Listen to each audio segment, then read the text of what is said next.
On est au centre hospitalier de Haguenau et je travaille ici depuis 7 ans maintenant.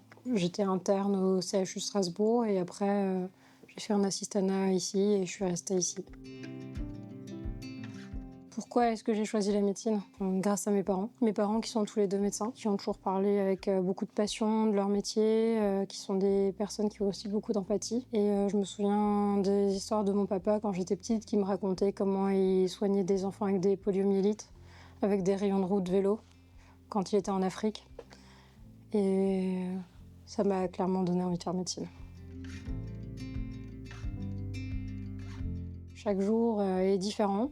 J'ai plein d'activités différentes parce que j'ai une activité clinique où je fais de la consultation, de l'échographie, de l'écho de stress, écho d'obus, du service, de l'HDJ, amylose notamment.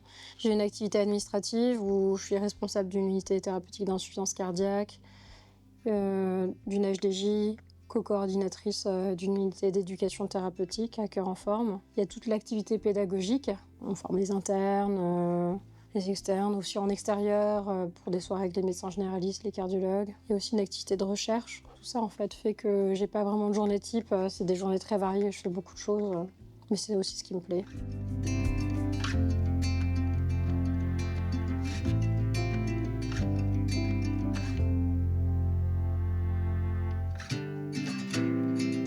Ça s'est fait naturellement. Je me voyais encore jouer au médecin avec mes copines et j'avais toujours envie d'être le médecin, quoi. Quand j'étais petite, ça c'est pas... Non, pour moi, c'était une évidence. Clairement, mes parents m'ont transmis leur vocation. Soigner les gens, ça a tout son sens, en fait. Clairement, c'est la phrase de Maurice Druon, académicien, qui disait un grand médecin, c'est avant tout un guérisseur qui, d'autre part, a appris la médecine.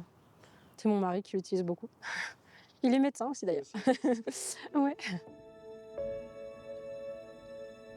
Je me destinais plutôt à travailler en libéral et en fait, j'ai adoré l'équipe ici. J'aime le travail hospitalier pour plein de raisons aujourd'hui. Enfin, première raison, c'est le travail en équipe. Autant l'équipe de cardiologie et des cardiologues qui sont vraiment super ici et aussi les équipes soignantes, paramédicales qui sont assez extraordinaires aussi. Il y a toute la pédagogie aussi que j'aime. J'aime avoir des internes, des externes qui enseignent s'instruire. Donc ça nous permet aussi de toujours aller de l'avant. L'idée de la continuité de soins, même si bon, les gardes, c'est pénible. Voilà, se lever au milieu de la nuit pour des infarctus, c'est sûr que c'est difficile, mais ça donne aussi du sens au métier et ça montre l'importance de ce qu'on fait. Donc je trouve ça important. Toutes les prises en charge complexes aussi, en fait, j'aime bien les maladies complexes et ça, c'est quand même aussi un profil un peu hospitalier. J'aime tout ce que je fais ici. C'est difficile de parler d'une chose en particulier. Vraiment, ce que j'aime, c'est de faire aussi beaucoup de choses différentes, d'avoir la possibilité de faire toutes ces choses, d'avoir une pratique très diversifiée. Ce qui me passionne avant tout, c'est de soigner des gens. Je trouve que, clairement, c'est une chance d'avoir un métier qui a du sens, d'apporter quelque chose dans la vie des gens, de les accompagner dans la maladie. C'est clair que ça, c'est extrêmement précieux. Voilà.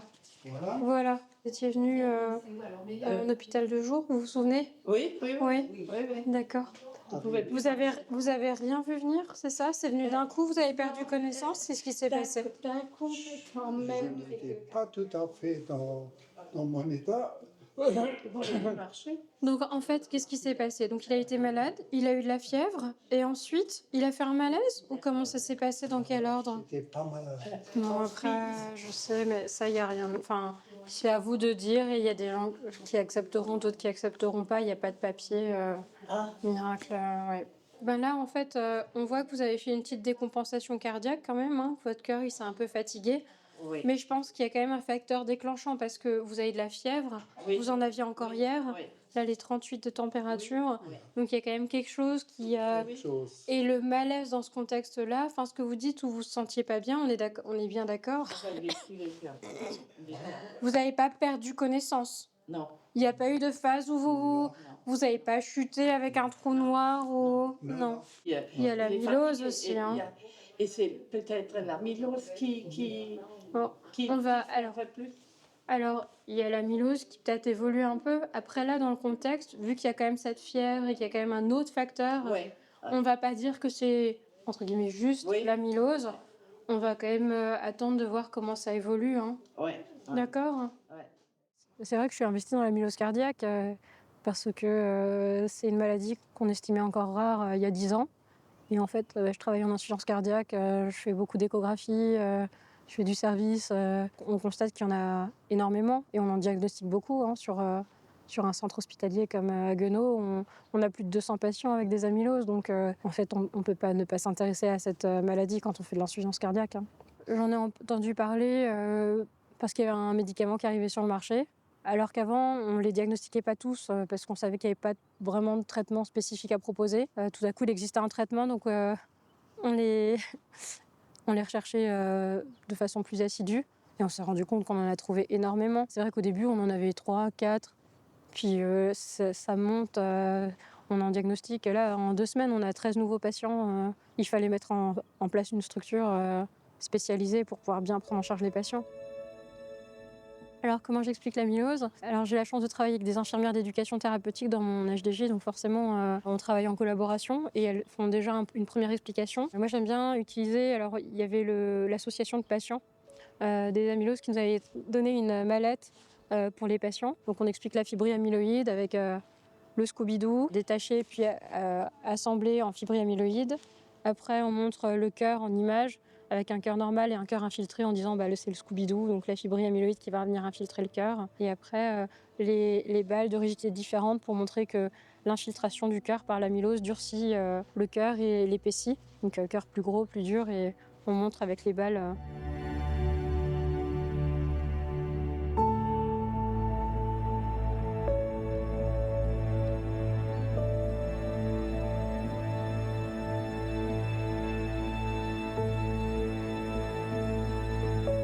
Pour prendre en charge les patients avec une amylose cardiaque, on a créé une HDJ avec l'équipe Cœur en Forme, donc l'unité d'éducation thérapeutique que je coordonne. Il y a toute une équipe en fait qui en amont revoit tous les dossiers avant de les voir et on voit que les amyloses avérées parce que sinon on s'en sortirait pas. Donc il y a des infirmières d'éducation thérapeutique, il y a un enseignant APA, il y a une diététicienne et il y a un autre cardiologue qui fait les échographies. Généralement, on voit les patients donc, pour discuter une initiation de traitement spécifique ou non, et on les revoit tous les ans, parfois tous les 6 mois si on estime que c'est nécessaire pour les amyloses à transthyrétine. Et pour les amyloses à L, c'est plus rapproché initialement et après plus espacé.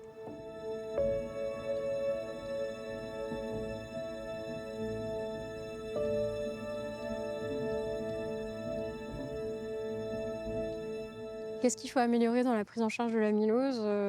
Déjà, on s'est beaucoup amélioré sur les dernières années parce qu'on se rend compte qu'on est parti d'une maladie rare à une maladie qui est quand même pas du tout. Donc on a déjà fait beaucoup de progrès, mais on peut toujours faire mieux. Je pense que l'objectif maintenant, c'est d'aller dans des diagnostics encore plus précoces. Pour l'instant, on a un médicament qui stabilise la maladie, donc l'objectif, c'est de la stabiliser précocement, je pense. Et après, il y a des choses qu'on n'a pas encore bien compris. Pourquoi les amyloses touchent plus les hommes que les femmes? Il y a quand même un grand gap dans la prévalence de l'amylose chez les hommes et chez les femmes. Il y a vraiment moins de femmes touchées par la maladie. Et pourquoi? Alors, est-ce qu'on sous-diagnostique des femmes? Est-ce qu'elles ont un facteur protecteur? Ce serait quand même intéressant de le savoir.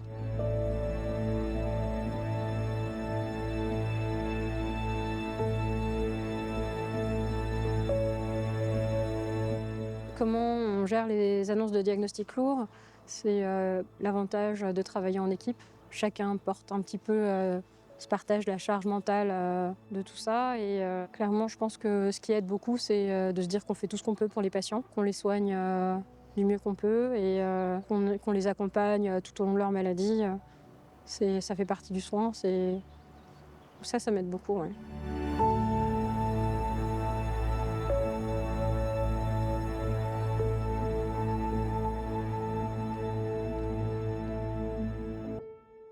Honnêtement, au-delà d'aimer la cardio, j'aime vraiment j'aime soigner les gens et la cardiologie, il se trouve que les maladies de cardiologie m'intéressent. L'insuffisance cardiaque, c'est une maladie qui en englobe beaucoup d'autres. C'est avant tout ce que j'aime, en fait, c'est soigner les gens avant d'être cardiologue. Je suis médecin et vraiment, la cardiologie, j'aime parce que c'est spécifique, ça me permet d'avoir un travail, une expertise, sur un domaine particulier.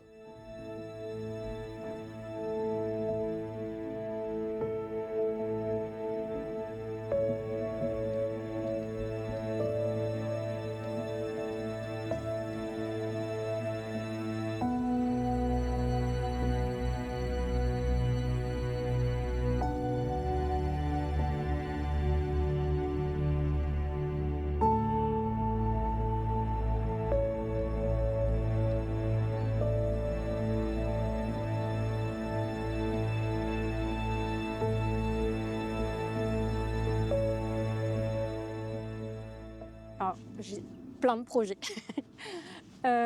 Bientôt, on va faire une journée de sensibilisation à l'insuffisance cardiaque pour le grand public. Il y a un projet sur l'amylose en collaboration avec l'INSA, qui est une faculté d'ingénieurs, de créer des cœurs en 3 dimensions qui permettraient aux patients de mieux comprendre ce que c'est une amylose, qui serait à la fois visuelle et tactile, où on sentirait la différence de rigidité et d'épaisseur du cœur avec l'infiltration par la maladie. Il y a un projet de livret, de sensibilisation un peu au cœur pour les enfants hospitalisés, pour les enfants des soignants sur l'hôpital.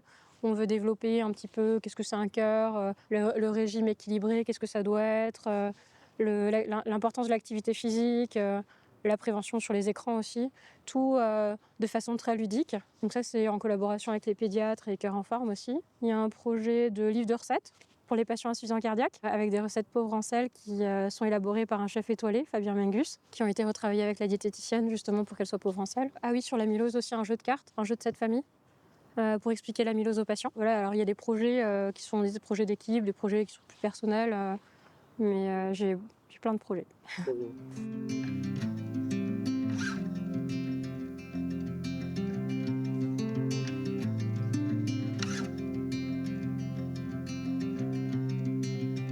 Alors, quel conseil donner à quelqu'un qui va être cardiologue? Accroche-toi, c'est le plus beau des métiers. Et le courage de tes ambitions. Et Churchill qui disait le courage, c'est la première des vertus, parce que c'est celle qui garantit tous les autres.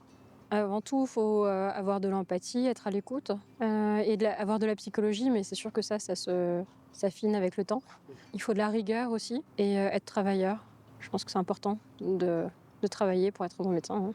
Et il faut avoir un équilibre, je pense, trouver un équilibre dans sa vie, entre vie professionnelle, vie personnelle. C'est important d'être heureux dans sa vie personnelle aussi, je pense, pour pouvoir travailler correctement et être un bon médecin.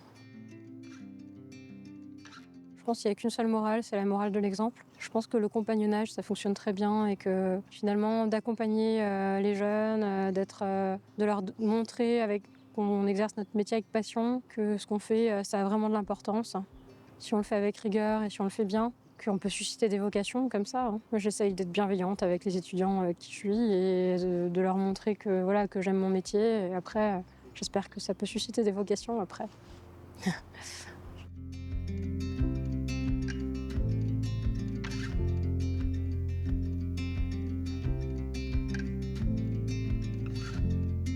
Est-ce que vous conseilleriez ce métier à un jeune? Oui, sans hésiter. Et d'ailleurs, j'ai offert un stéthoscope à ma fille à Noël et elle a 2 ans et demi. La vocation, elle est née, quoi. La vocation est déjà née, j'espère. Est-ce qu'elle joue avec? Oui, elle joue avec et c'est un Tétopops pour elle. Et elle sait écouter les cœurs. Excellent, excellent. Du coup, est-ce que tous ces nounours vont bien? Est-ce qu'elle les a tous Ces ces doudous vont bien. Ces doudous vont bien. Il y en a quelques-uns qui sont un peu malades, mais pas trop quand même.